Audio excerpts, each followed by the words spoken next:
Ditertawakan ibu mertua dan iparku setelah suamiku menyiram sambal ke mukaku saat acara arisan keluarga besar.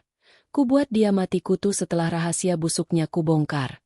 Sebelum lanjut ke cerita selanjutnya, yuk subscribe dan like. Absen dulu di kolom komen ya ah. Aroma rendang yang kaya rempah berpadu dengan wangi gurih opor ayam menguar di seluruh penjuru rumah. Suara tawa renyah para ibu bersahutan, diselingi denting sendok yang beradu dengan piring keramik mahal. Dari sudut mataku, aku bisa melihat kilau perhiasan emas yang melingkar di pergelangan tangan dan leher mereka, seolah berlomba memancarkan status sosial. Inilah panggung sandiwara bulananku, arisan keluarga besar suami, yang selalu diadakan di rumah megah mertuaku, Ibu Ratna. Namaku Nadia. Dan di panggung ini, aku selalu mendapat peran sebagai pelayan tanpa nama. Nadia, tolong minumnya Tante Wati ditambah, ya? Kasihan itu sudah kosong gelasnya. Suara Ibu Ratna terdengar dari seberang ruangan. Suaranya tidak keras, tapi memiliki nada perintah yang tak terbantahkan. Aku mengangguk patuh, menarik senyum selebar mungkin hingga pipiku terasa kaku. Baik, Bu, jawabku lembut. Dengan sigap, aku mengambil teko berisi es teh manis dan berjalan melintasi lautan tatapan mata yang terasa menusuk. Beberapa tersenyum basa-basi, yang lain hanya melirik sekilas sebelum kembali ke obrolan seru mereka tentang liburan ke Eropa atau tas bermerek keluaran terbaru. Aku merasa seperti hantu yang terlihat namun tak dianggap ada. Keringat dingin mulai membasahi pelipisku. Bukan karena panas. Pendingin ruangan diatur pada suhu terendah. Ini adalah keringat dari tekanan. Dari keharusan untuk menjadi sempurna di mata mereka. Sejak menikah dengan Bima, putra satu-satunya Ibu Ratna, hidupku seolah berada di bawah mikroskop. Setiap gerak-geriku dinilai, setiap perkataanku ditimbang, dan hampir selalu, aku dinyatakan kurang. Terima kasih, loh, Nat, ujar Tante Wati sambil menyodorkan gelas kosongnya. Kamu ini memang menantu idaman. Rajin sekali. Aku hanya tersenyum tipis. Aku tahu pujian itu hanyalah fasad. Di belakangku, aku bisa mendengar bisikan Rika, adik iparku, kepada sepupunya. Rajin atau disuruh? Kak Bima itu memang pintar cari istri yang bisa disuruh-suruh. Katanya, diakhiri dengan tawa kecil yang terdengar seperti desisan ular. Hatiku mencelos, tapi wajahku tetap datar. Sudah biasa. Aku sudah melatih otot-otot wajahku untuk tidak menunjukkan emosi apapun di depan mereka. Sakit hati adalah kemewahan yang tidak bisa kutunjukkan di sini. Aku kembali ke dapur, berpura-pura sibuk menata piring buah. Dari sini, aku bisa melihat suamiku, Bima, duduk di sofa utama, dikelilingi oleh paman dan sepupu laki-lakinya. Ia tertawa paling keras, menceritakan lelucon yang mungkin sudah diulang puluhan kali. Ia tampak seperti raja di singgasananya. Tampan, karismatik, dan dipuja-puji oleh keluarganya. Dialah sang putra mahkota, permata keluarga. Dan aku hanyalah aksesori yang ia kenakan, yang harus berkilau pada saat yang tepat dan tidak boleh terlihat kusam. Bima melirikku dari kejauhan. Bukan dengan tatapan cinta atau dukungan, melainkan tatapan seorang mandor yang memeriksa pekerjaan bawahannya. Ia sedikit mengernyit, mungkin melihat penampilanku yang mulai sedikit lusuh. Aku buru-buru merapikan jilbabku dan mengelap tanganku yang basah di celemek. Sayang, panggilnya dengan suara yang dibuat selembut mungkin, tapi aku tahu ada baja di baliknya. Jangan di dapur terus. Sini, gabung. Nanti dikira nggak betah di rumah ibuku. Itu bukan ajakan, itu adalah peringatan. Sebuah cara halus untuk mengatakan, tunjukkan wajahmu dan berpura-puralah bahagia. Dengan langkah berat, aku berjalan menghampirinya. Ia menarik tanganku dan menyuruhku duduk di sebelahnya. Lengannya merangkul bahuku, sebuah gestur mesra yang terasa begitu dingin dan palsu. Di depan semua orang, kami adalah pasangan sempurna. Suami sukses yang tampan dan istri yang penurut. Tapi di balik layar, rangkulan itu terasa seperti jerat yang mencekik. Nah, begini, kan, enak dilihat, kata Ibu Ratna dengan senyum puas. Pasangan serasi. Aku hanya bisa membalas dengan senyum paksa. Pandanganku beralih ke meja makan yang penuh sesak. Semua lauk pauk sudah terhidang rapi. Semuanya adalah hasil karyaku dan Beilastri, asisten rumah tangga mertuaku. Aku bangun sejak subuh untuk memasak ini semua, berharap setidaknya ada sedikit penghargaan. Namun, yang kudapat hanyalah pengakuan bahwa aku adalah menantu yang rajin. Bukan, Nadia yang masakannya enak. Selalu ada jarak yang mereka ciptakan. Arisan mencapai puncaknya saat makan siang.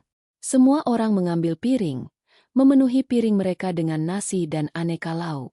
Suasana menjadi lebih riuh. Bima mengambil porsi nasi yang menggunung, seperti biasa. Ia mencomot rendang, ayam opor, dan sayur nangka. Matanya lalu berkeliling meja. "Loh, sambalnya mana?" tanyanya dengan nada tidak sabar. Semua orang di meja utama berhenti sejenak. Aku langsung sadar. Ya Tuhan, sambal terasinya tertinggal di dapur. Tadi aku sengaja memisahkannya karena khawatir aromanya terlalu kuat.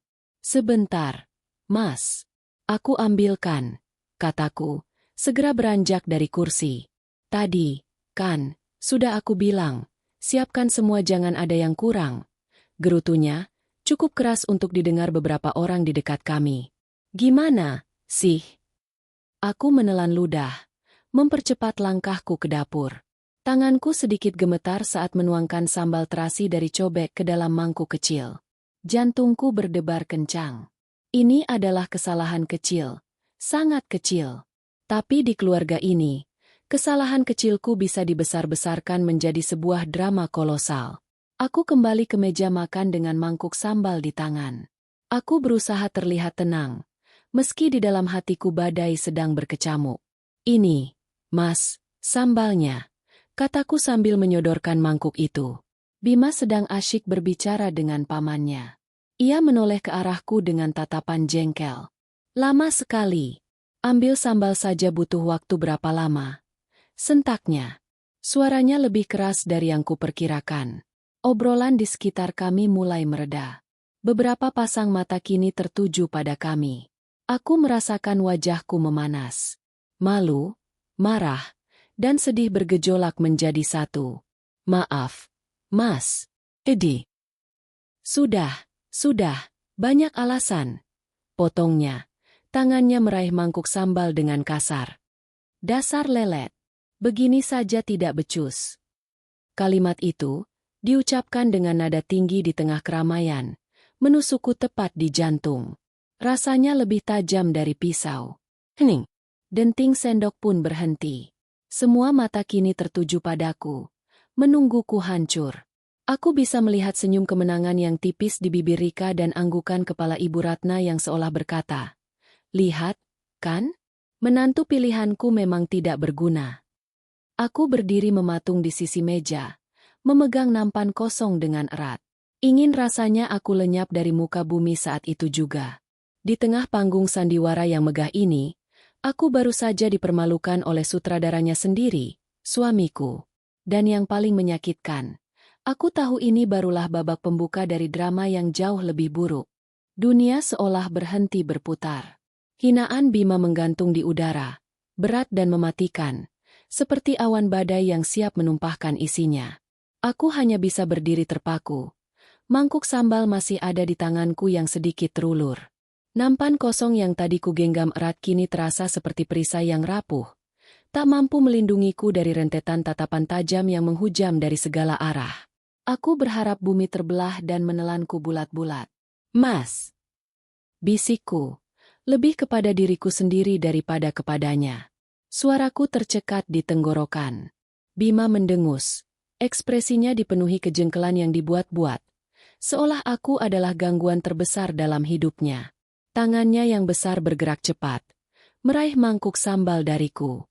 Namun, gerakannya terlalu kasar, terlalu disengaja. Sesaat sebelum jemarinya menyentuh keramik mangkuk, sikunya terangkat sedikit, menyenggol pergelangan tanganku dengan kekuatan yang tak terduga. Waktu seolah melambat. Aku melihat mangkuk itu terlepas dari genggamanku, melayang sesaat di udara dalam gerakan anggun yang mematikan. Kemudian, dengan gaya gravitasi yang kejam, isinya, Sambal terasi merah menyala yang kubuat dengan sepenuh hati, tumpah ruah. Bukan ke piringnya. Bukan ke meja. Melainkan tepat ke arahku. Plash! Cairan pedas itu menghantam wajahku seperti tamparan. Sensasi dingin pertama yang mengejutkan segera digantikan oleh rasa panas yang mulai menjalar. Beberapa butir cabai dan irisan tomat menempel di pipiku, di hidungku, bahkan ada yang masuk ke mataku. Rasa perih yang menyengat seketika menyerang, membuat pandanganku kabur oleh air mata yang keluar bukan karena kesedihan, melainkan karena reaksi fisik. Aroma terasi yang tajam memenuhi rongga hidungku, terasa memuakan. Sebagian besar sambal itu meluncur ke bawah, meninggalkan jejak merah mengerikan di jilbab putih gading yang kukenakan dengan hati-hati pagi tadi.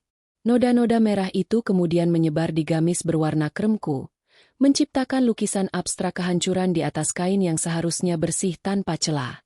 Untuk beberapa detik yang terasa seperti keabadian, ruangan itu senyap. Total. Bahkan denting sendok pun tak terdengar lagi.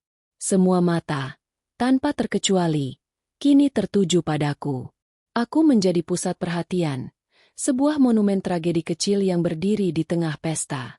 Aku bisa merasakan tatapan mereka, campuran antara kaget, kasihan, dan, yang paling mengerikan, rasa ingin tahu yang buas. Dalam keheningan yang mencekam itu, aku menatap Bima. Aku berharap, secercah harapan terakhir dalam diriku berharap, akan melihat penyesalan di matanya. Permintaan maaf. Atau setidaknya, keterkejutan atas apa yang baru saja terjadi. Tapi tidak ada. Wajahnya mengeras. Matanya berkilat marah. Seolah akulah yang telah melakukan kesalahan fatal. Ia menunjuk ke arahku dengan dagunya. Bibirnya tertarik ke bawah dalam ekspresi jijik. Lihat. Ceroboh. Suaranya menggelegar, memecah kesunyian dan menghancurkan sisa-sisa harga diriku. Kamu sengaja mau membuatku malu, ya? Di depan semua orang. Tuduhan itu begitu absurd, begitu tidak masuk akal, hingga aku tak mampu berkata-kata. Lidahku keluh. Aku hanya bisa menatapnya. Air mata perih mulai mengalir deras, bercampur dengan minyak dan ulekan cabai di pipiku. Dan kemudian, aku mendengarnya. Suara itu datang dari sebelah Bima. Sebuah tawa kecil yang tertahan, lalu meledak menjadi tawa terbahak-bahak yang melengking dan tanpa ampun. Itu suara Rika, adik iparku. Ia menunjuk-nunjuk ke arahku sambil memegangi perutnya, seolah baru saja menyaksikan adegan komedi paling lucu di dunia. Hahaha, ya ampun, Kak Nadia. Mukamu seperti badut. Pekiknya di sela tawa. Tawa Rika seperti percikan api yang menyulut padang rumput kering. Ibu Ratna, yang tadinya hanya menatapku dengan dingin, kini ikut tersenyum miring, lalu tertawa kecil. Tawa yang terkontrol. Tawa seorang ratu yang puas melihat bawahannya terhina. Ada-ada saja kamu ini, Nat. Makanya kalau kerja itu yang fokus, ujarnya ringan, seolah kejadian ini hanyalah selingan yang menghibur. Tawa mereka menular. Seperti virus, tawa itu menyebar ke seluruh meja.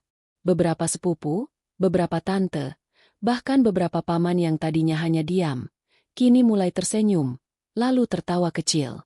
Ada yang berusaha menutup mulut, berpura-pura sopan, tapi mata mereka tidak bisa berbohong.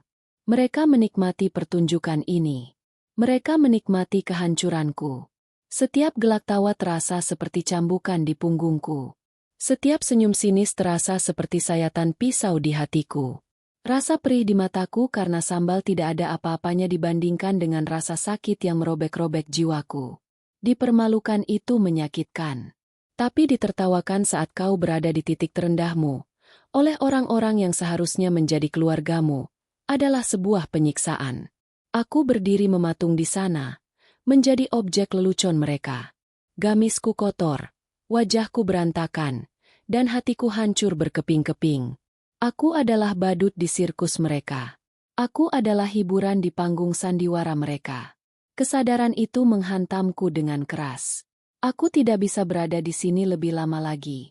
Aku tidak sanggup mendengar satu suara tawa lagi. Tanpa berkata apa-apa, aku berbalik. Aku tidak peduli lagi dengan tatapan mereka. Aku tidak peduli dengan bisikan mereka. Aku hanya ingin lari. Lari sejauh mungkin. Dengan langkah-langkah yang terasa berat dan goyah, aku berjalan cepat meninggalkan ruang makan. Aku bisa mendengar suara Bima memanggil namaku dengan nada marah. Nadia, mau kemana kamu? Jangan tidak sopan. Aku mengabaikannya. Untuk pertama kalinya, aku mengabaikan perintahnya. Aku setengah berlari menuju kamar mandi di dekat dapur. Aku membanting pintunya hingga tertutup dan menguncinya. Napasku terengah-engah. Kakiku lemas. Aku merosot ke lantai keramik yang dingin. Punggungku bersandar pada pintu. Dan di sanalah, dalam kesendirian kamar mandi yang sempit, tangisku pecah. Bukan tangisan perih karena sambal. Ini adalah tangisan kehancuran.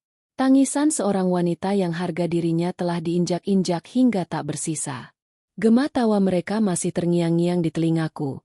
Sebuah simfoni kejam yang akan selamanya terpatri dalam ingatanku. Lantai keramik yang dingin terasa menembus lapisan kain gamisku, mengirimkan hawa beku ke kulitku, tapi aku tidak peduli. Seluruh tubuhku gemetar hebat, bukan karena dingin, melainkan karena gejolak emosi yang meledak-ledak di dalam dada. Isak tangisku memenuhi ruang sempit kamar mandi. Suara parau yang pecah dan menyedihkan. Gema tawa mereka masih berputar-putar di kepalaku. Sebuah melodi kejam yang menolak untuk pergi. Setiap kali aku memejamkan mata, aku bisa melihat wajah Rika yang mengejek, senyum miring Ibu Ratna, dan tatapan dingin Bima. Dengan sisa tenaga yang kumiliki, aku bangkit dan menopang tubuhku pada wastafel porselen yang dingin. Aku membuka keran dan membiarkan air mengalir deras. Kutangkupkan kedua telapak tanganku, mengisi mereka dengan air dingin, lalu menyiramkannya ke wajahku berkali-kali. Rasa perih dari sambal yang mengenai mataku kembali menyerang, tapi aku menyambutnya. Setidaknya, rasa sakit fisik ini nyata, bisa ku mengerti, tidak seperti rasa sakit tak kasat mata yang meremukkan hatiku. Aku terus menyiram wajahku sampai rasa pedasnya sedikit mereda. Napasku masih tersengal-sengal. Perlahan, aku mengangkat kepala dan memberanikan diri untuk menatap cermin di hadapanku. Wanita yang balas menatapku adalah orang asing. Wajahnya merah padam dan sembab. Matanya bengkak dan dikelilingi lingkaran hitam. Sisa-sisa sambal masih menempel di beberapa bagian kulitnya seperti luka cacar yang mengerikan. Jilbab putih gadingnya ternoda oleh bercak-bercak oranye kemerahan, miring tak beraturan, memperlihatkan beberapa helai rambut yang basah dan lepek. Gamis kebanggaannya, yang sengaja kupilih agar terlihat anggun, kini tampak seperti kain lep kotor. Dia tampak hancur, kalah, menyedihkan. Inikah aku?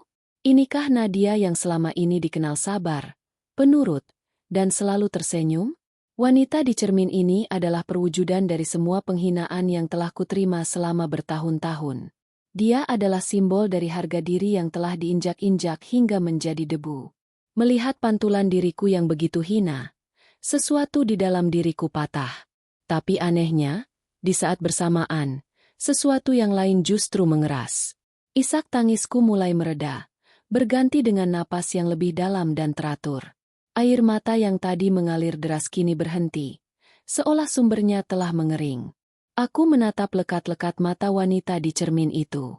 Di balik bengkak dan kemerahan, aku melihat sesuatu yang lain. Sesuatu yang sudah lama padam. Sebuah kilatan. Bukan lagi kilatan kesedihan, melainkan kilatan amarah yang membeku, sedingin es. Cukup, bisikku pada bayanganku sendiri. Suaraku serak, tapi tegas. Satu kata itu bergema di dalam keheningan kamar mandi. Cukup sudah menjadi badut. Cukup sudah menjadi keset. Cukup sudah menelan hinaan demi menjaga citra, keluarga harmonis, yang palsu. Penghinaan hari ini terlalu dalam, terlalu publik, terlalu menyakitkan untuk dimaafkan dan dilupakan seperti yang sudah-sudah. Mereka tidak hanya menyiramku dengan sambal, mereka telah melucuti sisa martabat terakhirku dan menertawakannya. Dan pada saat itu, aku memutuskan. Ini adalah air mata terakhir yang akan kuteteskan untuk mereka. Rasa sakit yang tadinya membakarku kini bermetamorfosis menjadi energi yang dingin dan fokus. Aku tidak akan pergi dari rumah ini sambil menangis terseduh-seduh seperti korban. Oh, tidak. Aku akan membuat mereka menyesali setiap tawa, setiap sindiran, setiap lirikan sinis yang pernah mereka layangkan padaku. Terutama Bima. Pria yang seharusnya melindungiku, justru menjadi algojo utamaku. Saat amarah menjernihkan pikiranku, kepingan-kepingan memori aneh selama beberapa bulan terakhir mulai muncul ke permukaan. Hal-hal yang dulu kuabaikan karena terlalu sibuk menjadi istri yang baik, kini tampak begitu jelas. Telepon-telepon rahasia yang diterima Bima di tengah malam. Ia akan bergegas ke balkon, berbicara dengan suara berbisik yang ia kira tidak kudengar. Masalah pekerjaan, Dek, katanya selalu, jika aku bertanya. Tapi instingku mengatakan itu bukan suara klien atau kolega. Lalu, pengeluaran kartu kredit yang membengkak. Ada tagihan dari restoran-restoran mahal dan butik-butik mewah yang belum pernah kami kunjungi bersama. Saat kutanyakan, ia akan marah. Memangnya aku tidak boleh memanjakan diri sendiri? Aku ini kerja keras untukmu juga. Hardiknya, membuatku merasa bersalah karena bertanya. Dan yang paling aneh, ada sebuah map dokumen tebal berwarna coklat yang selalu ia bawa dalam tas kerjanya. Map itu seperti benda keramat. Ia tidak pernah meninggalkannya sembarangan. Selalu ia simpan di dalam laci meja kerjanya yang terkunci. Suatu sore, karena penasaran, aku mencoba membuka laci itu dengan kunci cadangan. Bima yang kebetulan pulang lebih awal memergokiku. Aku tidak pernah melihatnya semarah itu. Matanya melotot, wajahnya memerah, dan ia membentakku habis-habisan, menuduhku tidak percaya padanya. Ini cuma berkas-berkas proyek lama yang tidak penting, teriaknya saat itu. Tapi reaksinya yang berlebihan justru memberitahuku sebaliknya. Map itu sangat penting. Di depan cermin kamar mandi yang berembun, semua kepingan puzzle itu mulai menyatu. Telepon rahasia, pengeluaran tak wajar, map misterius. Bima menyembunyikan sesuatu. Sesuatu yang busuk. Rahasia itulah yang akan menjadi senjataku. Tatapan mataku di cermin berubah. Wanita yang tadinya tampak hancur kini terlihat berbeda. Ada ketajaman di sana, sebuah tujuan. Aku tidak akan lagi bermain dalam sandiwara mereka. Aku akan menulis naskahku sendiri, dan di akhir cerita, akulah yang akan tertawa. Aku kembali menyalakan keran. Kali ini, aku mencuci wajahku dengan lebih tenang dan metodis, membersihkan sisa-sisa sambal dan air mata. Aku merapikan jilbabku sebisanya, menutupi noda-noda yang paling kentara. Aku menarik napas dalam-dalam, mengumpulkan semua kekuatan yang tersisa. Saat aku membuka kunci pintu kamar mandi, suara di luar sudah tidak seriuh tadi. Mungkin pertunjukannya sudah selesai. Baik, karena babak kedua akan segera dimulai. Dan kali ini, aku yang akan memegang kendali. Perjalanan pulang dari rumah mertuaku terasa seperti perjalanan melintasi neraka beku. Tidak ada sepatah kata pun yang terucap di antara kami. Udara di dalam mobil terasa begitu pekat oleh amarah yang tak terucap dan kekecewaan yang membatu, hingga rasanya aku sulit bernapas. Bima menyetir dengan satu tangan di kemudi. Rahangnya mengeras. Tatapannya lurus ke depan menembus kegelapan malam. Ia sesekali mendengus kesal. Sebuah pertunjukan kecil kejengkelan yang ditujukan untukku, seolah dialah korban dalam drama hari ini. Aku duduk diam di kursi penumpang, memalingkan wajah ke jendela. Pemandangan lampu-lampu kota yang berkelip terasa kabur, tak mampu menembus selubung kekosongan yang kini menyelimuti hatiku. Aku tidak lagi merasakan sakit atau sedih. Perasaan itu telah menguap di kamar mandi tadi, digantikan oleh sesuatu yang lain. Sebuah ketenangan yang dingin dan berbahaya. Aku bukan lagi Nadia yang akan memohon maaf untuk kesalahan yang tidak ia perbuat. Aku bukan lagi istri yang akan menangis semalaman karena ucapan kasar suaminya. Wanita yang duduk di mobil ini adalah seorang pemburu. Dan misiku baru saja dimulai. Sesampainya di rumah, Bima membanting pintu mobil dengan keras. Ia masuk ke dalam rumah tanpa menungguku. Langsung menuju ruang kerja dan menutup pintunya dengan suara berdebam. Aku mengikutinya dengan langkah tenang. Aku meletakkan tasku di sofa, melepas sepatuku dengan rapi, lalu berjalan ke dapur untuk mengambil segelas air. Setiap gerakanku terasa disengaja, terkalkulasi. Aku tidak peduli lagi pada amarahnya. Amarahnya kini hanyalah kebisingan latar yang tidak relevan. Fokusku hanya satu, mencari kebenaran, membongkar rahasia busuk yang ia sembunyikan. Malam itu, Bima tidak keluar dari ruang kerjanya.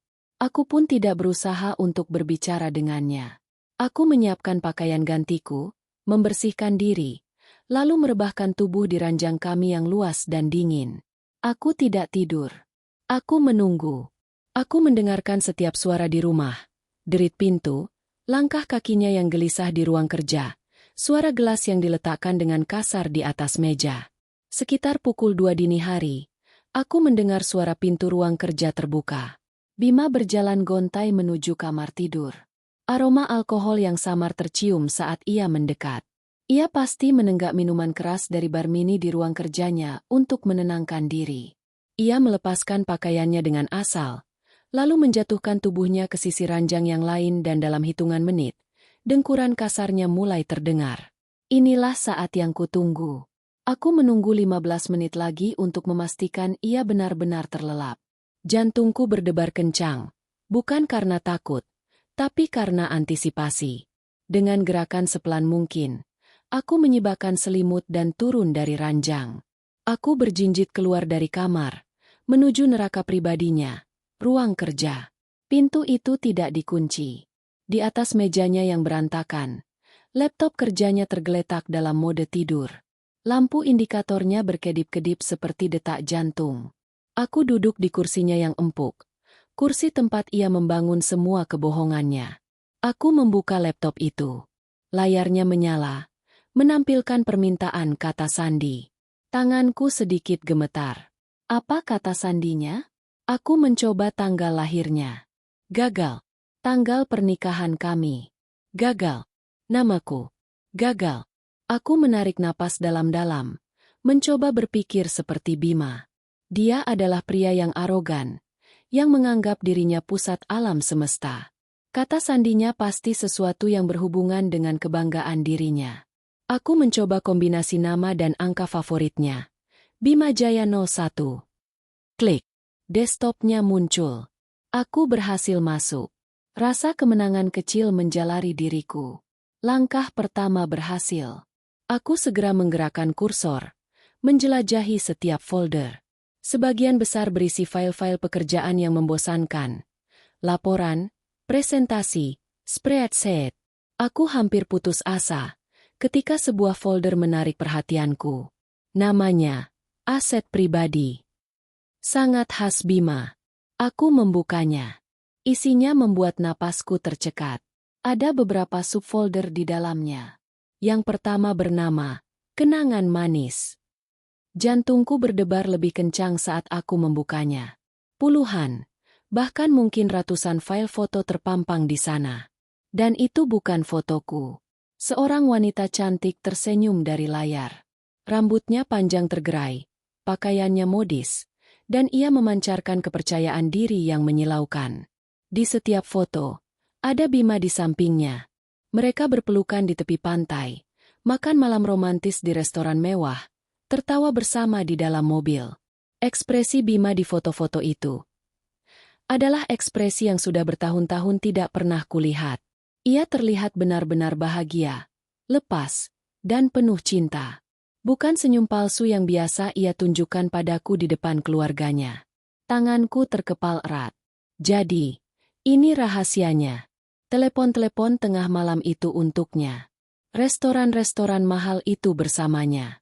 Wanita ini adalah alasan dibalik semua kebohongan Bima.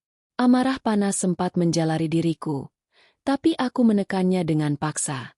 Ini bukan waktunya untuk cemburu. Ini waktunya untuk mengumpulkan bukti.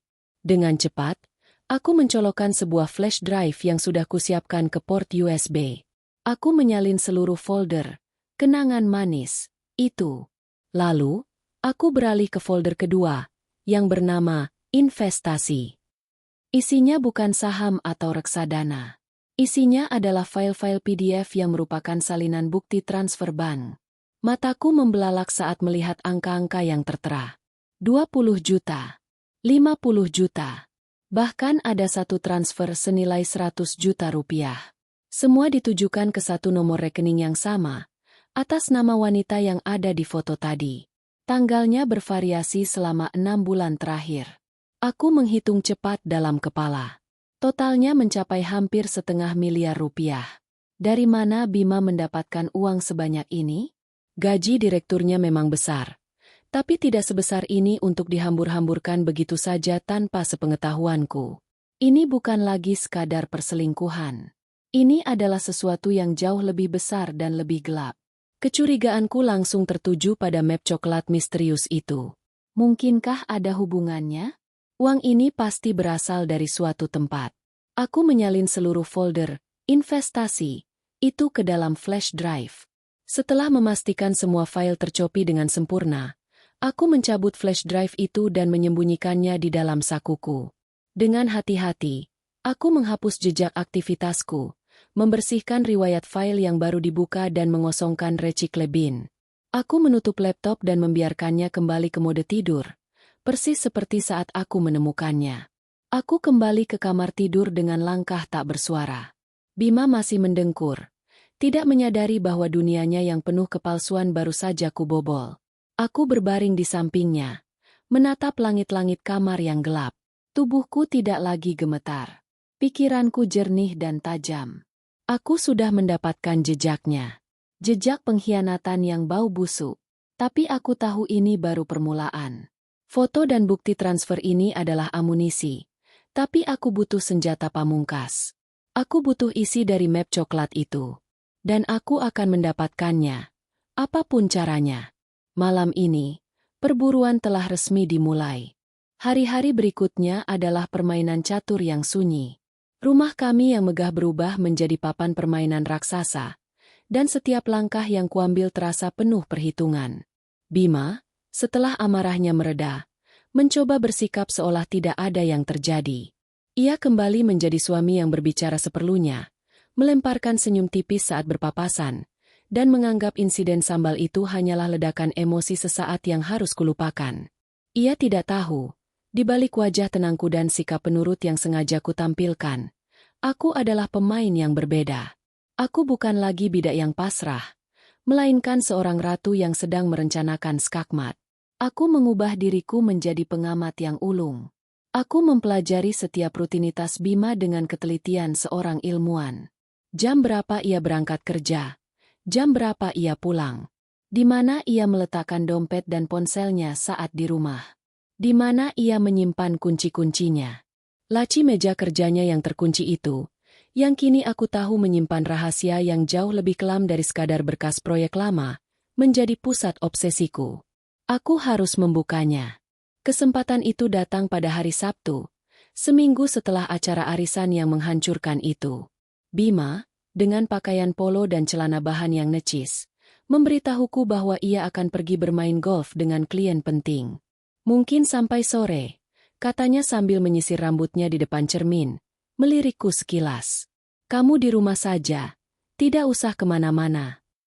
Perintahnya terdengar seperti biasa, penuh arogansi terselubung. Aku hanya mengangguk patuh. Iya, Mas, hati-hati di jalan. Saat suara mobilnya menghilang di ujung jalan, jantungku mulai berpacu. Inilah waktunya. Aku memberinya waktu 30 menit untuk memastikan ia benar-benar sudah jauh. Lalu aku bergerak. Tujuanku jelas. Ruang kerja. Langkah pertamaku adalah menemukan kuncinya. Aku tahu ia tidak akan membawanya. Kunci itu terlalu sepele untuk seorang pria yang merasa begitu penting seperti Bima. Ia pasti menyimpannya di suatu tempat di dekat sini. Aku mulai menyisir kamar tidur utama kami. Aku memeriksa laci nakasnya, saku-saku jas yang tergantung di lemari, bahkan di bawah tumpukan dasinya. Neil, aku berhenti sejenak, mencoba berpikir lebih dalam. Di mana seorang pria sombong akan menyembunyikan sesuatu yang ia anggap rahasia? Di tempat yang ia pikir tidak akan pernah disentuh oleh istrinya. Mataku tertuju pada sebuah kotak kayu kecil di sudut lemari pakaiannya, tempat ia menyimpan kancing-kancing manset dan jam tangan lamanya. Benda-benda yang sudah tidak ia pakai, tapi terlalu angkuh untuk dibuang. Dengan tangan yang sedikit gemetar karena adrenalin, aku membuka kotak itu. Di antara jam tangan bermerek yang sudah mati dan kancing-kancing manset berdebu, aku melihatnya. Sebuah kunci kecil berwarna perak, tergeletak di dasar kotak. Kunci laci. Aku menggenggam kunci itu erat-erat. Rasanya seperti menggenggam sebuah granat. Aku berjalan kembali ke ruang kerja, menutup pintu di belakangku. Aku memasukkan kunci itu ke lubang kunci laci. Dengan satu putaran lembut, terdengar bunyi klik yang memuaskan. Laci itu terbuka. Aroma kertas tua dan debu yang samar menyergap hidungku. Di dalamnya, beberapa tumpukan kertas dan sebuah buku agenda lama. Dan di bawahnya, benda yang menjadi target utamaku, map coklat tebal itu. Map itu terasa berat di tanganku, seolah menanggung beban semua kebohongan di dalamnya. Aku menarik napas dalam-dalam, menguatkan diri, lalu membukanya di atas meja. Isinya bukanlah berkas proyek, bukan juga surat-surat investasi. Hal pertama yang kulihat adalah selembar kertas tebal dengan lambang Garuda di bagian atasnya. Sebuah salinan sertifikat hak milik. Mataku menyapu tulisan di atasnya, mencari nama pemiliknya. Jantungku serasa berhenti berdetak saat aku membacanya. Nama yang tertera di sana bukan Bima Perkasa. Bukan juga namaku, Nadia Kirana. Nama itu adalah Ratna Puspitasari, ibu mertuaku. Ini adalah sertifikat rumahnya. Rumah tempat arisan keluarga diadakan. Rumah yang selalu ia banggakan sebagai hasil jerih payahnya bersama almarhum suaminya. Kenapa salinannya ada di laci Bima? Tanganku bergerak dengan sendirinya, menyingkap lembaran salinan sertifikat itu. Di baliknya, terjepit oleh sebuah klip kertas besar, ada beberapa lembar dokumen lain. Dokumen-dokumen itulah yang menjadi kepingan puzzle terakhir, yang paling mengerikan dari semuanya. Itu adalah surat perjanjian gadai dari sebuah lembaga keuangan non-bank. Aku tidak pernah melihat dokumen seperti ini sebelumnya, tapi isinya sangat jelas. Di bagian atas, tertera kop surat perusahaan gadai swasta, lengkap dengan alamat dan nomor teleponnya. Mataku terpaku pada detail-detail yang tertulis di sana. Penerima gadai, PT Dana Cepat Sejahtera. Pemberi gadai debitur, Bima Perkasa. Barang jaminan, 1. Buah sertifikat hak milik, SHM, nomor 178 Kelurahan Sukamaju, atas nama Ratna Puspitasari. Nilai pinjaman, 500 juta rupiah, 500 juta rupiah. Tanggal transaksi, 6 bulan yang lalu. Duniaku serasa jungkir balik. Kepalaku pening. 500 juta rupiah. Angka itu persis sama dengan jumlah total transfer yang kutemukan di laptopnya. Tanggalnya pun cocok, tepat sebelum pengeluaran-pengeluaran gila itu dimulai. Jadi, ini dia. Inilah sumber uangnya. Bima tidak hanya berselingkuh. Bima tidak hanya menghamburkan uang. Ia telah melakukan sesuatu yang jauh lebih keji. Ia telah mencuri sertifikat rumah ibunya sendiri, wanita yang memujanya setengah mati. Ia menggadaikannya secara diam-diam. Ia mengkhianati kepercayaan wanita yang telah melahirkannya, hanya untuk membiayai gaya hidup mewah selingkuhannya. Tawa getir lolos dari bibirku. Suaranya terdengar aneh dan asing di ruangan yang sunyi ini. Aku tertawa bukan karena lucu. Aku tertawa karena ironi yang begitu pahit. Ibu Ratna dan Rika menertawakanku karena tersiram sambal, menganggapku menantu yang tidak berguna dan memalukan. Sementara putra dan abang kesayangan mereka, sang pria sempurna, ternyata adalah seekor ular berbisa yang tega menggerogoti induknya sendiri dari dalam. Penghinaan yang kualami di acara arisan kini terasa begitu kecil, begitu tidak berarti dibandingkan dengan pengkhianatan monumental ini. Aku tidak membuang waktu. Dengan tangan yang kini stabil dan dingin, aku mengeluarkan ponselku. Aku meletakkan setiap lembar dokumen di atas meja, di bawah penerangan lampu yang cukup. Aku memotretnya satu persatu dengan resolusi tertinggi. Surat gadai, salinan sertifikat, setiap halaman, setiap tanda tangan, setiap stempel. Aku memastikan setiap detailnya tertangkap dengan jelas. Setelah selesai, aku memeriksa kembali semua foto di galeri ponselku. Sempurna. Dengan sangat hati-hati, aku menata kembali semua dokumen persis seperti saat aku menemukannya. Klip kertas kembali ke tempatnya. Aku memasukkan kembali tumpukan kertas itu ke dalam map coklat. Map itu kembali ke dasar laci, di bawah agenda lama. Aku mengunci lacinya. Bunyi klik kedua terdengar, menandai berakhirnya sebuah era. Aku mengembalikan kunci perak kecil itu ke dalam kotak kancing manset, menyembunyikannya di antara benda-benda usang yang terlupakan. Aku berjalan keluar dari ruang kerja, menutup pintunya tanpa suara. Tidak ada satupun jejak yang kutinggalkan. Aku berdiri di tengah ruang keluarga yang lengang. Kepingan puzzle itu kini telah lengkap, membentuk sebuah gambaran kebusukan yang utuh dan mengerikan. Aku memegang semua kartunya. Aku tahu perselingkuhannya. Aku tahu kebohongan finansialnya. Dan sekarang, aku tahu kejahatan terbesarnya. Bima Perkasa, suamiku. Kau kira kau telah menghancurkanku dengan semangkuk sambal dan tawa keluargamu. Kau salah besar. Kau hanya baru saja memberiku alasan untuk membakar seluruh panggung sandiwaramu hingga menjadi abu. Dan aku akan melakukannya sambil tersenyum. Ketika Bima pulang sore itu, dengan wajah sedikit memerah karena terbakar matahari dan aroma kemenangan palsu dari lapangan golf, ia menemukan sebuah pemandangan yang sudah lama tidak ia lihat. Meja makan kecil di dapur sudah tertata rapi. Di atasnya, tersaji sup iga kesukaannya, masih mengepulkan uap hangat, bersama dengan perkedel jagung dan sambal terasi yang aromanya dulu selalu ia puji. Aku menyambutnya di pintu dengan senyum tipis, mengambil tas golfnya, dan berkata dengan suara lembut, "Selamat datang, Mas. Mandi dulu, Gih. Aku sudah siapkan air hangat." Bima berhenti sejenak, matanya menyipit, menatapku dengan curiga. Ia mungkin mengharapkan sambutan dingin atau pintu kamar yang terkunci. Tapi yang ia dapatkan adalah citra istri penurut yang selama ini ia dambakan.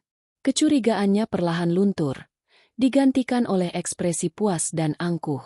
"Nah, begini kan enak dilihat," gumamnya, lebih pada dirinya sendiri, sambil menepuk pundakku sekilas sebelum berlalu ke kamar mandi.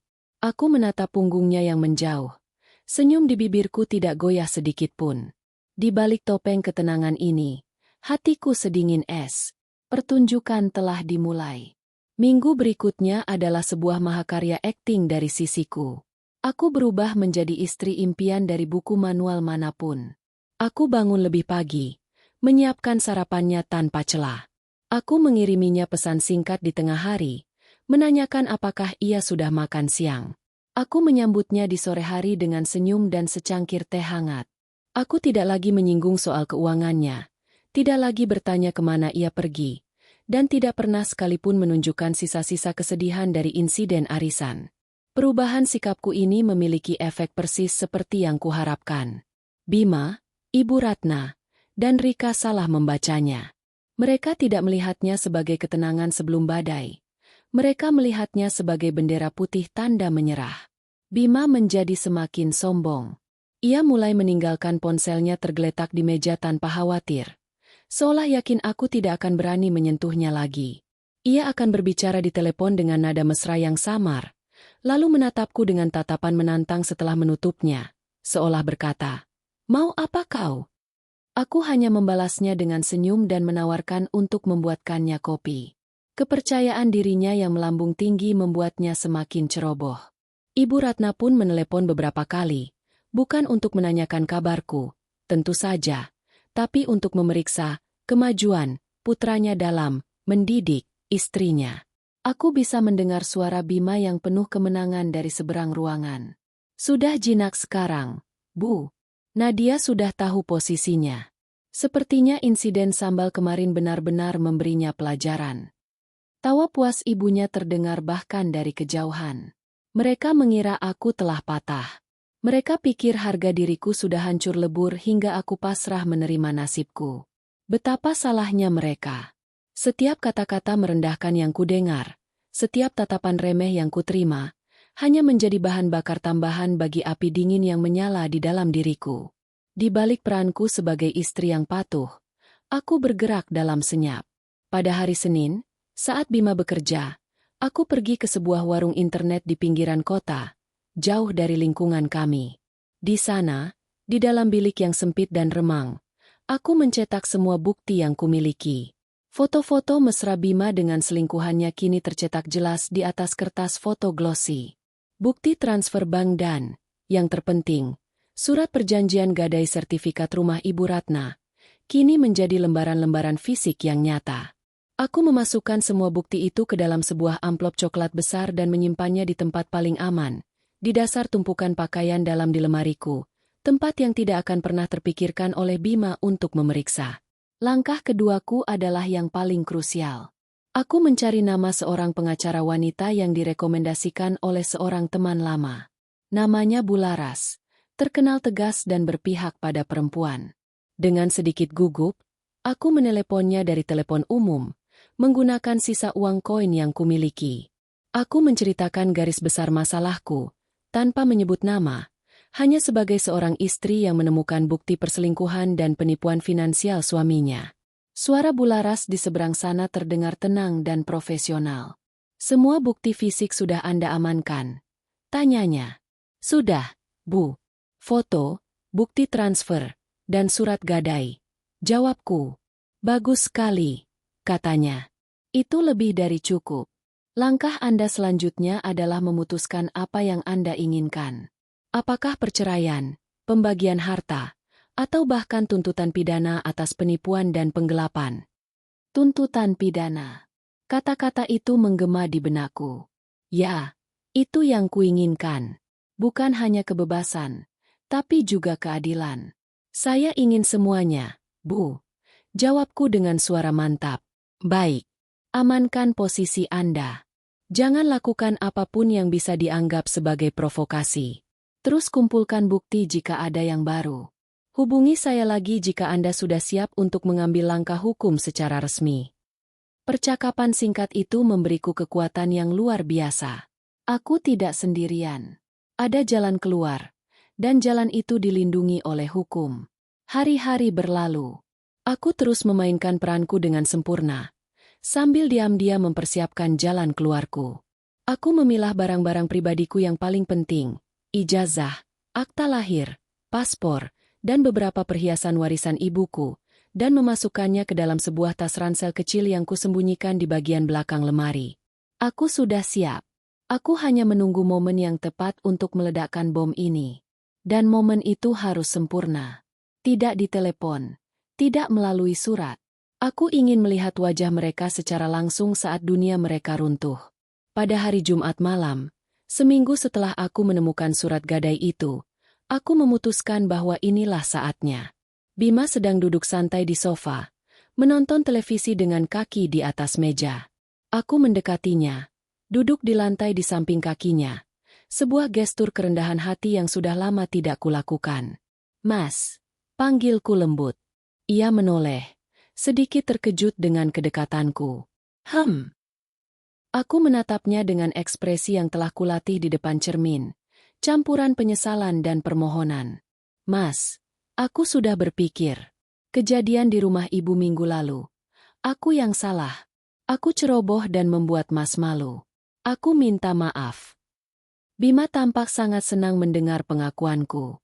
Senyum kemenangan tersungging di bibirnya. "Sudah seharusnya kamu sadar. Karena itu," lanjutku, menjaga suaraku agar tetap stabil, "aku ingin sekali memperbaiki semuanya. Aku ingin minta maaf secara langsung pada Ibu dan Rika. Aku berencana mengundang mereka makan malam di sini besok. Aku akan masak makanan kesukaan mereka semua. Boleh, Mas?" Permintaanku adalah musik terindah di telinga Bima. Ini adalah puncak kemenangannya. Istrinya yang pembangkang tidak hanya tunduk padanya, tapi juga akan merendahkan diri di hadapan ibu dan adiknya. "Tentu saja boleh. Ide bagus," katanya antusias. "Biar aku yang telepon ibu sekarang juga."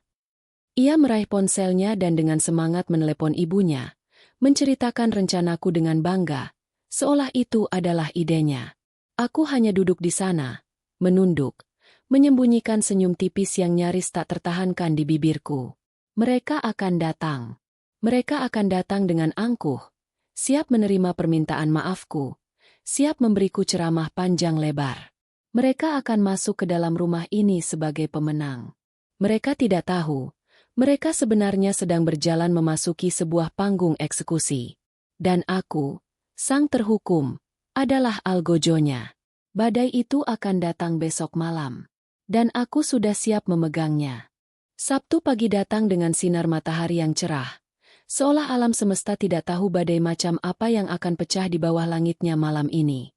Bagiku, matahari itu adalah lampu sorot yang menerangi panggungku. Sejak fajar, aku sudah berada di dapur, bergerak dengan efisiensi seorang jenderal yang mempersiapkan pertempuran terakhirnya. Dapur ini, yang sering menjadi saksi bisu air mataku, hari ini kubah menjadi pusat komandoku. Aroma rempah-rempah yang kaya mulai memenuhi udara. Aku tidak memasak sembarang makanan. Aku sedang meracik senjata. Untuk Bima, sang raja tiran, aku memasak rendang daging sapi dengan resep warisan nenekku. Dagingnya kupilih yang terbaik. Kumasak dengan santan kental selama berjam-jam hingga empuk dan bumbunya meresap sempurna. Ini adalah makanan favoritnya. Makanan yang selalu ia minta saat ingin merasa dimanjakan. Malam ini, ia akan dimanjakan untuk terakhir kalinya. Untuk Ibu Ratna, sang Ratu Agung yang angkuh, aku menyiapkan opor ayam kampung dengan taburan bawang goreng yang melimpah. Kuahnya yang gurih dan kekuningan adalah simbol kelembutan palsu yang akan kusajikan padanya, sebelum menunjukkan betapa kerasnya kenyataan yang harus ia telan.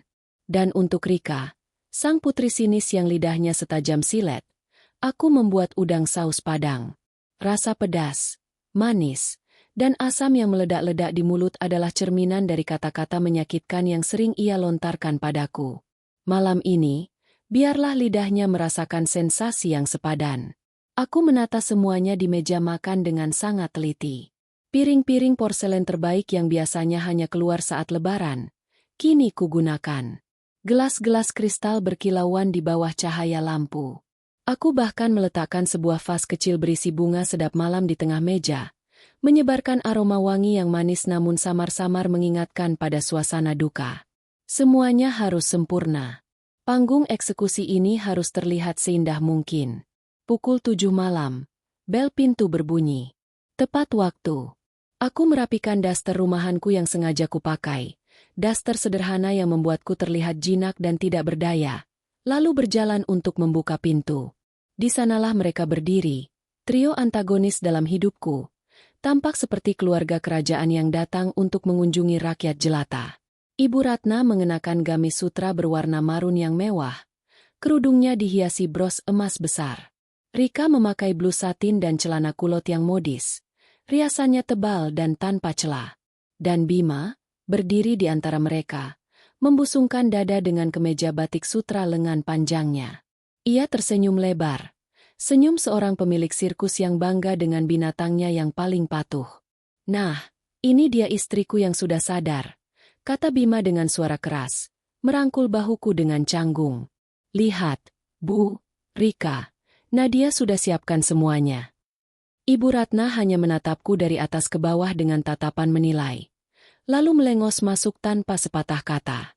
Rika menyeringai tipis. Wangi juga masakanmu. Tumben. Cibirnya pelan saat melewatiku. Aku hanya tersenyum dan menutup pintu. Silakan duduk, Bu, Rika. Mas, makan malam sudah siap.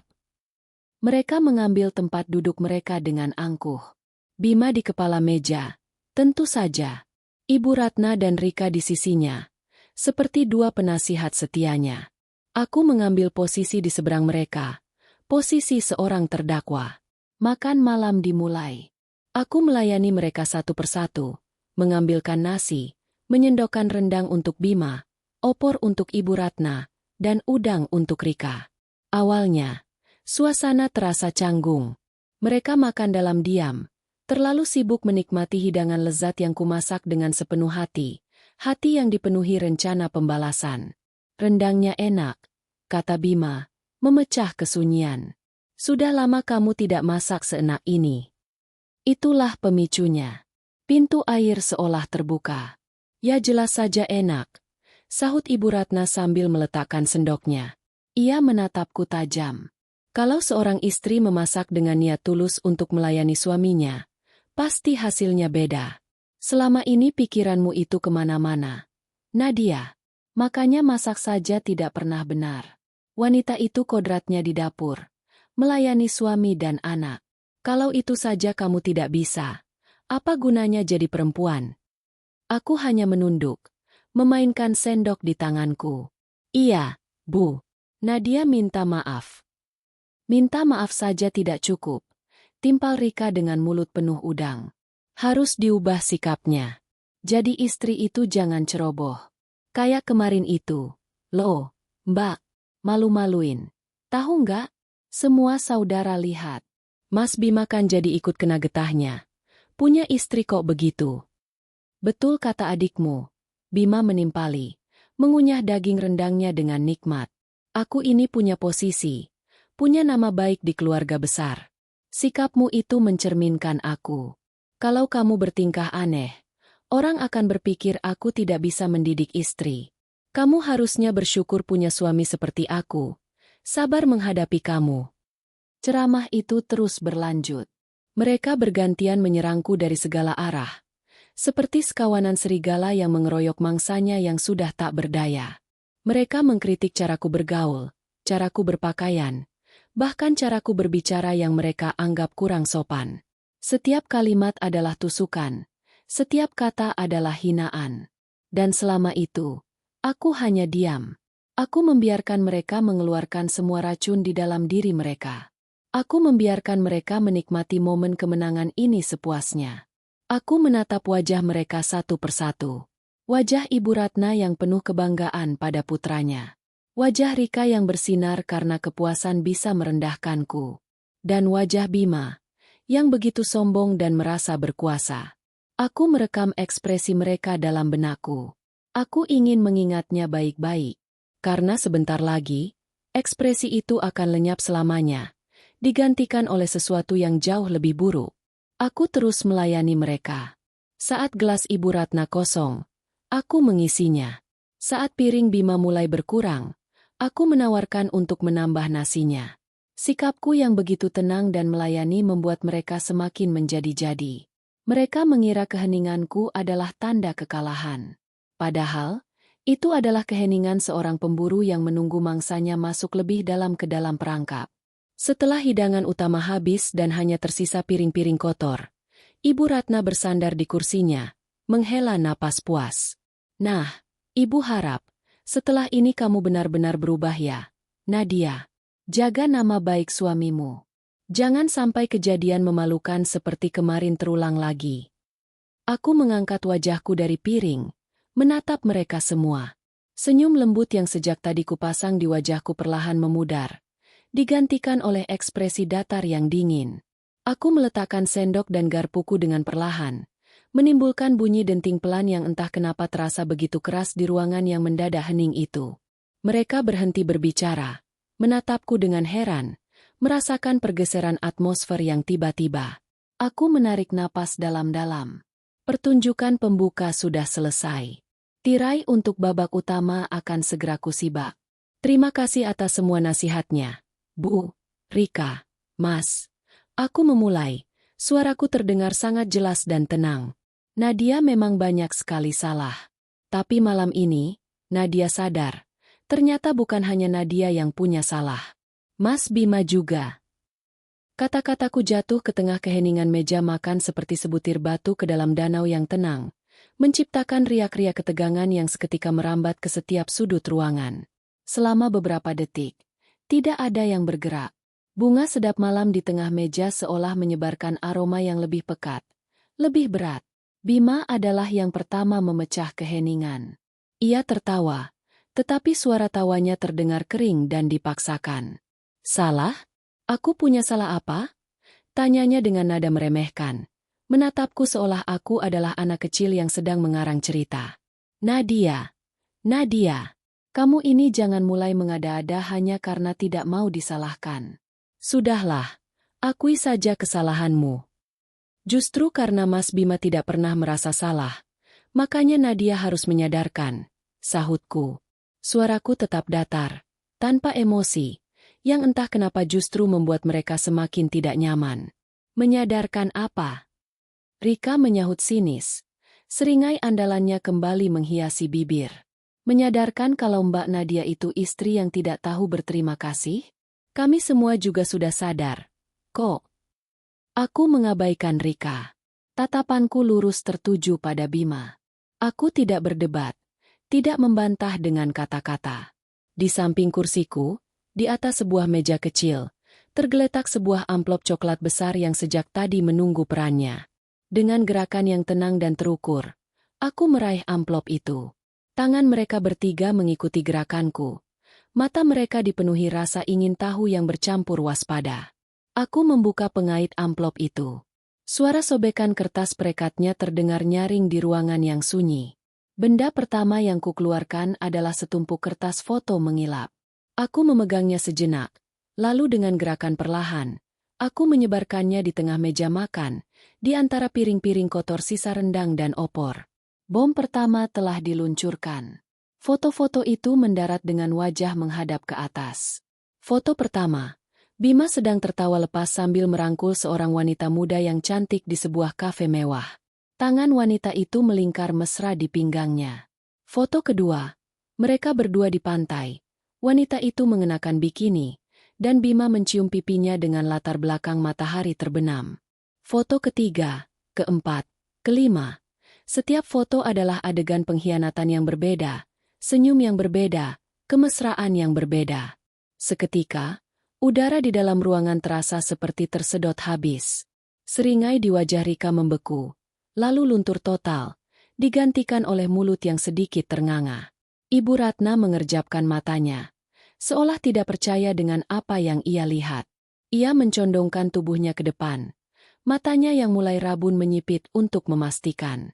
Dan Bima, wajahnya berubah seputih kertas. Ketenangan dan arogansinya lenyap dalam sekejap mata, digantikan oleh kepanikan murni.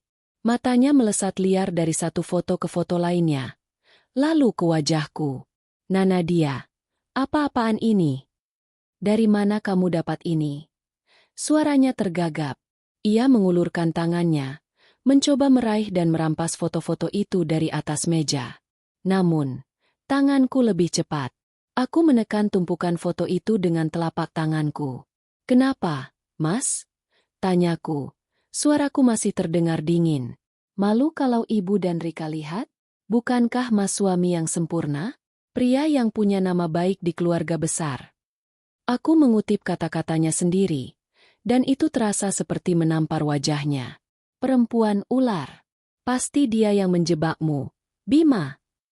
Ibu Ratna akhirnya menemukan suaranya. Wajahnya memerah karena marah, bukan padaku, tapi pada wanita di dalam foto itu. Ibu tahu perempuan zaman sekarang. Penggoda. Pasti dia mengincar uangmu. Nak, kamu ini terlalu baik, terlalu polos, makanya mudah diperdaya. Pembelaan butanya adalah musik di telingaku. Itu adalah panggung yang sempurna untuk bom keduaku. Oh, wanita ini memang tidak gratis, Bu, kataku sambil menatap langsung ke mata Ibu Ratna. Aku menarik keluar lembaran-lembaran berikutnya dari dalam amplop. Kali ini, bukan foto, melainkan salinan bukti transfer bank dan rekening koran. Aku meletakkannya dengan rapi di samping foto-foto mesra itu. Lihat saja, Bu. Mas Bima sangat murah hati padanya. 50 juta untuk tas bermerek. 30 juta untuk liburan ke Bali. Belum lagi transfer bulanan rutin sebesar 20 juta. Totalnya, aku berhenti sejenak, membiarkan mereka mencerna angka-angka di depan mereka. Hampir 500 juta rupiah dalam 6 bulan terakhir. Jika foto-foto tadi adalah tamparan, maka lembaran-lembaran kertas ini adalah pukulan telak di ulu hati. Mata Rika membelalak melihat deretan angka 0. Ia menatap abangnya dengan ekspresi tak percaya. Ibu Ratna terdiam. Mulutnya yang tadi sibuk membela kini terkunci rapat. 500 juta. Jumlah itu terlalu besar untuk diabaikan. Bima terguncang hebat. Keringat mulai membasahi pelipisnya. Itu bukan seperti yang kamu pikirkan. Serunya, suaranya terdengar putus asa. Itu untuk investasi bisnis. Ya, bisnis. Perempuan itu rekan bisnisku. Rekan bisnis? Aku mengulang kata-katanya dengan nada mengejek. Rekan bisnis yang harus dibelikan tas, diajak liburan, dan dicium di pantai. Mas? Bisnis apa yang seperti itu? Aku menatapnya tanpa berkedip, menjebaknya dalam kebohongannya sendiri. Lagi pula, uang dari mana, Mas? Gaji Mas sebagai manajer tidak akan pernah cukup untuk menghamburkan uang sebanyak ini tanpa membuat keuangan rumah tangga kita hancur. Tapi anehnya, semua tagihan tetap terbayar. Dari mana sumber dananya? Pertanyaanku menggantung di udara, penuh dengan ancaman. Bima menelan ludah, tidak mampu menjawab. Ia tahu aku tahu. Saat itulah aku memainkan kartu trufku. Kartu yang akan mengakhiri permainan ini untuk selamanya. Aku menatap Ibu Ratna, yang wajahnya kini dipenuhi kebingungan dan ketakutan. Rasa kasihan yang aneh menyelinap di hatiku. Tapi segera ku tepis. Ia adalah bagian dari ini. Ia yang menumbuhkan monster ini. Dan uangnya, aku berkata dengan suara yang nyaris berbisik, namun setiap suku katanya terdengar jelas. Berasal dari sini. Aku menarik keluar dokumen terakhir dari dalam amplop. Hanya selembar kertas fotokopian. Namun kekuatannya lebih dahsyat dari semua bukti lainnya. Aku tidak memberikannya pada Bima. Aku menggesernya pelan di atas meja makan yang licin, langsung ke hadapan Ibu Ratna. Surat perjanjian gadai. Ibu Ratna menatap kertas itu dengan bingung. Ia mengambilnya dengan tangan yang mulai gemetar. Ia membaca kop surat perusahaan gadai itu. Lalu matanya turun ke bawah, ke bagian detail jaminan. Aku bisa melihat momen itu dengan sangat jelas. Momen ketika matanya membaca namanya sendiri. Ratna Puspitasari. Momen ketika ia membaca alamat properti yang digadaikan, alamat rumahnya sendiri. Dan momen terakhir, ketika ia melihat jumlah pinjamannya, 500 juta rupiah, dan nama debitur yang tercetak tebal di sana, Bima Perkasa. Putranya. Putra kesayangannya. Sebuah suara rintihan pelan keluar dari bibir Ibu Ratna. Warna menghilang dari wajahnya, membuatnya tampak sepucat mayat. Tangannya yang memegang kertas itu bergetar hebat. Kertas itu jatuh dari genggamannya, melayang pelan dan mendarat di atas pangkuannya. Matanya yang tadi penuh dengan arogansi kini kosong, menatap nanar ke depan, ke arah putra yang telah mengkhianatinya dengan cara yang paling tak terbayangkan. Rika, melihat reaksi ibunya, menyambar kertas itu. Ia membacanya dengan cepat. Napasnya tercekat. Ia menatap Bima. Matanya dipenuhi kengerian dan rasa jijik. Mas, ini nggak mungkin, kan? Kamu nggak mungkin melakukan ini, kan? Tapi Bima tidak menjawab.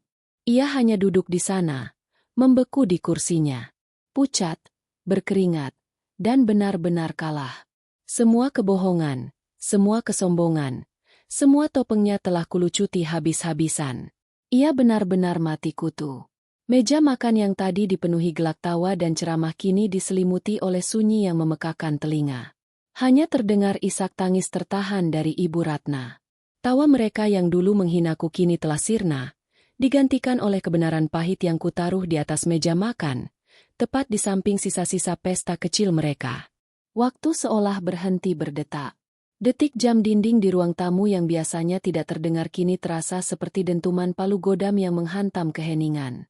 Aroma rendang dan opor yang tadi begitu menggugah selera kini terasa memuakan, menjadi saksi bisu sebuah kehancuran keluarga yang terjadi di atas meja makan. Tak ada yang berbicara, tak ada yang bergerak. Hanya ada 3 manusia yang dunianya baru saja terbalik, dan seorang wanita yang berdiri tegak sebagai pusat gempa dari guncangan itu. Bima adalah pusat dari kehampaan itu. Ia duduk membeku, persis di posisi yang sama saat aku meletakkan bukti terakhir. Wajahnya yang pucat pasi kini dialiri butiran-butiran keringat yang membasahi pelipis dan leher kemeja batiknya. Matanya kosong, menatap lurus ke depan. Namun aku tahu ia tidak melihat apa-apa. Ia sedang menatap reruntuhan hidupnya. Mulutnya sedikit terbuka, seolah ingin mengucapkan 1000 pembelaan, 1000 alasan, 1000 kebohongan, tetapi otaknya telah korsleting.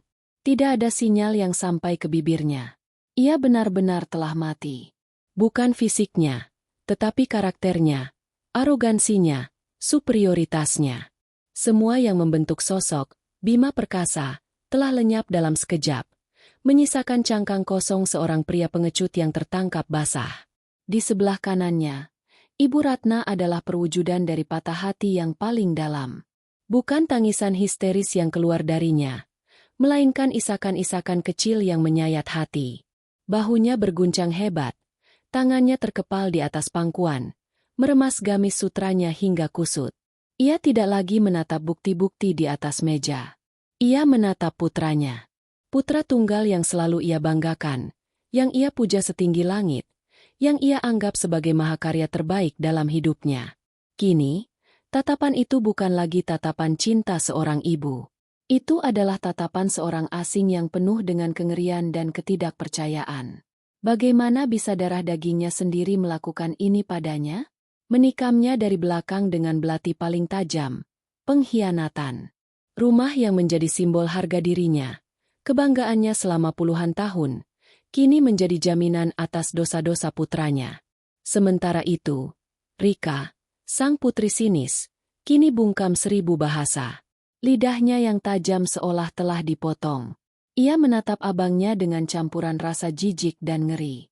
Ia mungkin seringkali iri pada Bima, tetapi ia juga mengaguminya sebagai sosok kakak laki-laki yang sukses dan berkuasa.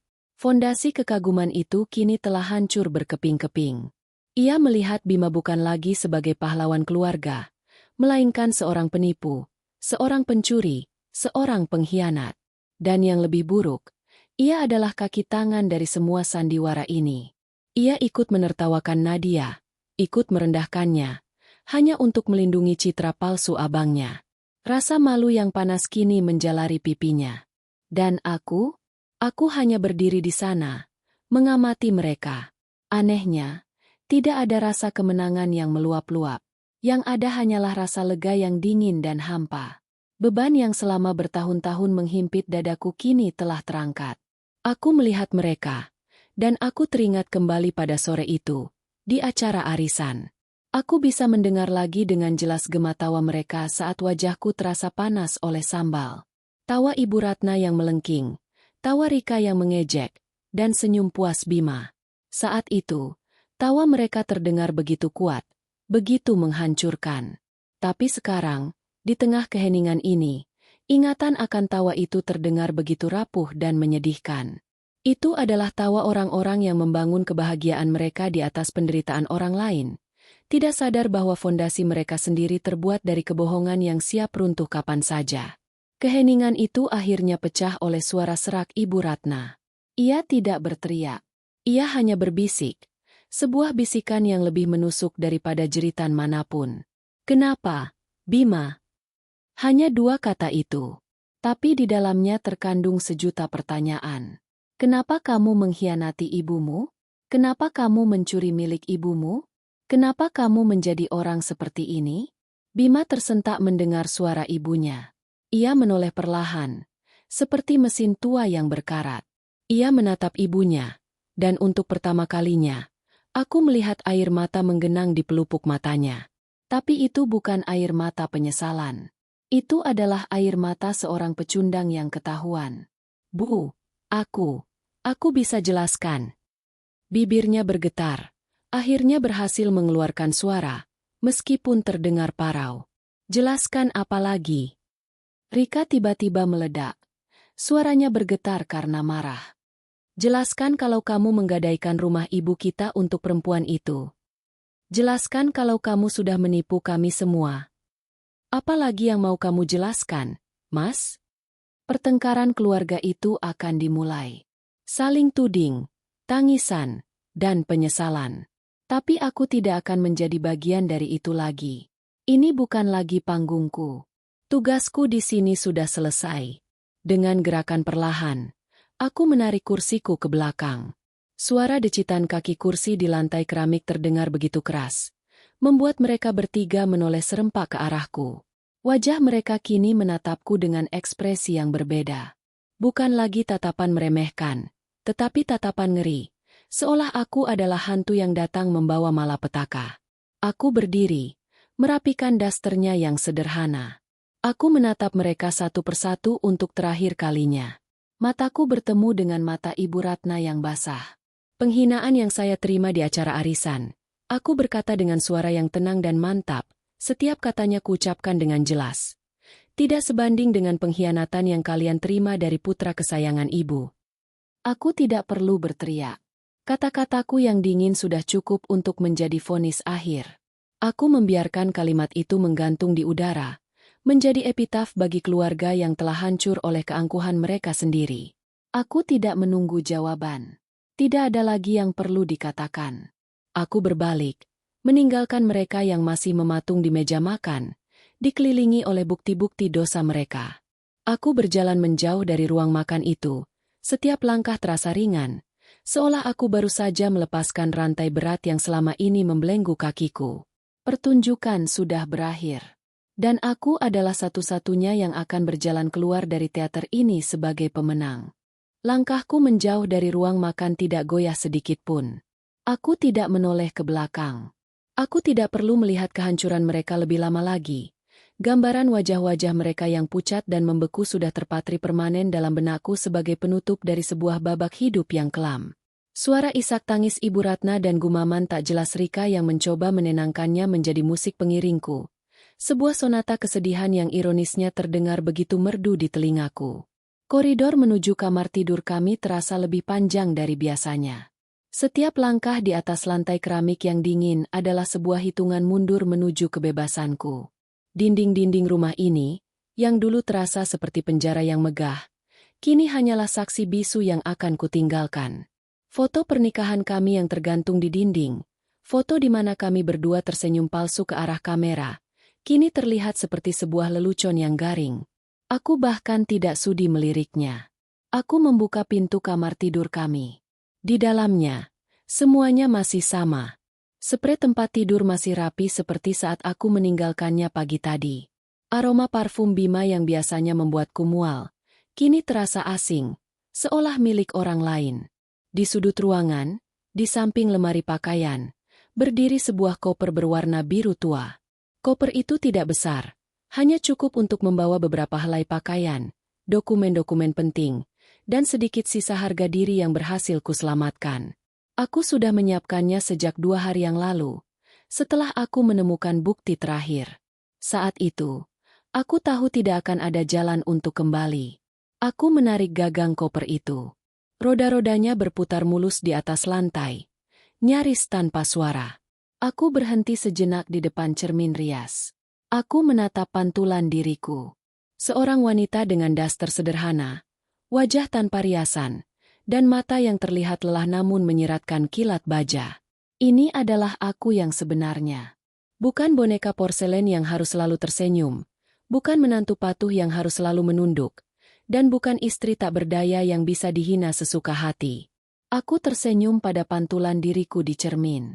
Senyum tulus pertama setelah sekian lama. Dengan koper di tangan, aku berjalan kembali menyusuri koridor. Saat aku tiba di ambang ruang makan, aku berhenti sejenak. Aku tidak bisa menahan diri untuk tidak melihat pemandangan itu untuk terakhir kalinya. Rika sedang memeluk ibunya yang masih terguncang. Bima, akhirnya, bergerak. Ia bangkit dari kursinya. Wajahnya dipenuhi keputusasaan. Matanya bertemu dengan mataku. Nadia, jangan pergi, ucapnya. Suaranya serak dan memohon. Aku minta maaf. Aku salah. Tolong, jangan tinggalkan aku. Permintaan maafnya terdengar begitu hampa, begitu terlambat. Itu bukan permintaan maaf dari hati seorang suami yang menyesal, melainkan rengekan seorang anak laki-laki yang takut menghadapi hukuman dari ibunya sendirian. Ia tidak memohon karena cinta. Ia memohon karena ia membutuhkanku sebagai tameng, sebagai kambing hitam, sebagai orang yang bisa ia salahkan nanti. Aku menatapnya tanpa rasa iba. Permintaan maafmu tidak ada artinya lagi, Mas. Jawabku dengan tenang. Kamu tidak menyesal telah menyakitiku. Kamu hanya menyesal karena ketahuan. Aku berbalik dan melanjutkan langkahku menuju pintu depan. Nadia, teriaknya. Lebih keras, lebih panik. Pikirkan keluarga kita. Pikirkan nama baik kita. Aku berhenti lagi. Kali ini tanpa menoleh. Keluarga? Aku tertawa kecil. Tawa yang sinis dan penuh kepahitan. Keluarga yang menertawakanku saat suamiku sendiri menghinaku di depan umum? Nama baik? Nama baik siapa yang kamu bicarakan? Milikmu sudah hancur berkeping-keping di atas meja makan itu. Setelah itu, aku tidak berhenti lagi. Setiap langkah membawaku semakin dekat ke pintu kayu besar itu. Pintu yang selama ini menjadi batas antara duniaku yang penuh siksaan dan dunia luar yang penuh kemungkinan. Tanganku meraih gagang pintu yang dingin. Aku bisa mendengar Bima berjalan tergesa di belakangku. Tapi aku tidak peduli. Saat aku memutar kunci dan menarik pintu itu hingga terbuka, embusan angin malam yang sejuk langsung menerpa wajahku. Rasanya begitu segar, begitu nyata. Seperti hembusan napas kehidupan pertama setelah terlalu lama terkurung di dalam ruang hampa udara. Suara jangkrik dari taman dan deru samar kendaraan dari kejauhan terdengar seperti simfoni kebebasan. Aku melangkahkan kakiku melewati ambang pintu, menyeret koperku bersamaku. Aku berdiri sejenak di teras, membelakangi rumah neraka itu, dan menghirup udara malam dalam-dalam. Udara kebebasan. Aku tidak tahu apa yang akan terjadi besok. Aku tidak punya banyak uang. Aku harus mencari tempat tinggal baru, pekerjaan baru, dan memulai hidupku dari nol. Jalan di depanku pasti akan sulit dan terjal. Tapi untuk pertama kalinya setelah bertahun-tahun, aku tidak merasa takut. Rasa sakit dari penghinaan dan pengkhianatan telah berubah menjadi kekuatan. Api yang mereka coba gunakan untuk membakarku, justru telah menempa diriku menjadi baja. Aku mulai berjalan menuruni jalan setapak di taman. Aku tidak menoleh ke belakang. Aku tahu Bima berdiri di ambang pintu, menatapku pergi. Aku tahu di belakangnya ada ibu dan adiknya, terperangkap dalam drama yang mereka ciptakan sendiri. Biarkan mereka menyelesaikan kekacauan mereka. Biarkan mereka saling menyalahkan. Itu bukan lagi urusanku. Di bawah cahaya rembulan yang pucat, aku terus berjalan. Meninggalkan rumah itu, meninggalkan nama belakang Bima, meninggalkan semua kenangan buruk. Aku mungkin tidak memiliki apa-apa saat ini, tapi aku telah mendapatkan kembali sesuatu yang jauh lebih berharga, diriku sendiri. Langkah pertamaku sebagai Nadia yang baru terasa ringan dan mantap. Ini bukanlah akhir dari sebuah cerita. Ini adalah awal dari kehidupanku yang sesungguhnya. Kehidupan yang akan kubangun sendiri, dengan tanganku sendiri, di atas puing-puing kebohongan mereka. Dan kali ini, tidak akan ada seorang pun yang bisa merendahkanku lagi.